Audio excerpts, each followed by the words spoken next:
before uYesu akunika umoya ingcwele uthekisha into yoba uguqukile na. Ingakho sinabantu abakhwaza kakhulu umoya ingcwele bengenaye. Abantwana namhlanje batrayiniwe uba mabebe bengcola besithi umoya ingcwele bengakwazi nonxiba, bengakwazi nogqoka bejaja, because umoya ingcwele mayifikile ukufundisa nonxiba ngeke uhambe ngazi umoya ingcwele sefikile sengaphakathi. Umoya ingcwele ukutitsha newardrobe. Sawufika uyothenga impahla athi umoya ingcwele uyabona le angeke ifanele umzalwane. Aba namhlanje bangcola ngomoya ingcwele kodwa bejaje emabandleni behamba ngaze bethithi ingaphakathi nje singayiboni ngaphandle. Bonke bangcola ngomoya ingcwele bathi sinayo baqoka. Umoya ingcwele mayifikile awubi gorgeous uba glorious. Umoya ingcwele uthatha ibandla asuse ubugcoja abulahle ngaphandle, ibandla lishiyeke neglory, lishiyeke nenkazimulo, libe namandla, libe glorious. Ibandla lakhe libe glorious.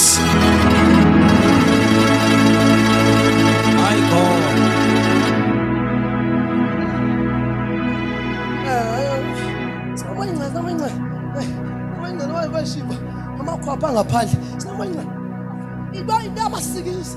Moya ingcwele akakwenza ukuthi inhloko. Phazwa kakhulu. Thetha jonga akekho umoya ingcwele onokuthetha isilwimi engaqalanga kwi-character.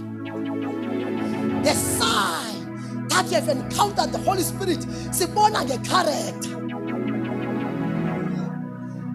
Asikuboni ngothetha ngelwimi, asikuboni ngobeka izandla, because bayasibeka izandla benamanyala. Asikuboni ngoba sowushumayela. Hayi xa efikile sibona ngamandla. Wakonyanya into engalunganga, wakonyanya isono, wakonyanya ukugqoka kakubi, wakonyanya ungagqoki. Haleluya. Sibona ngoba umoya ingcwele ufikile. Ufikile.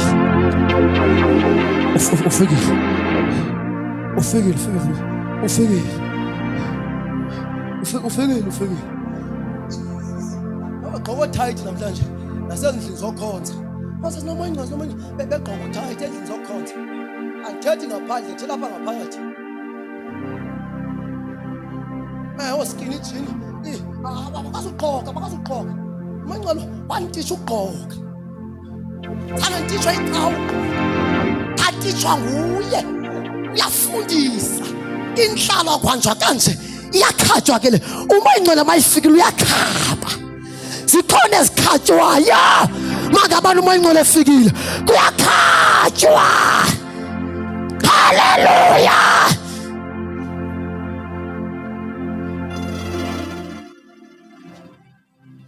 Lo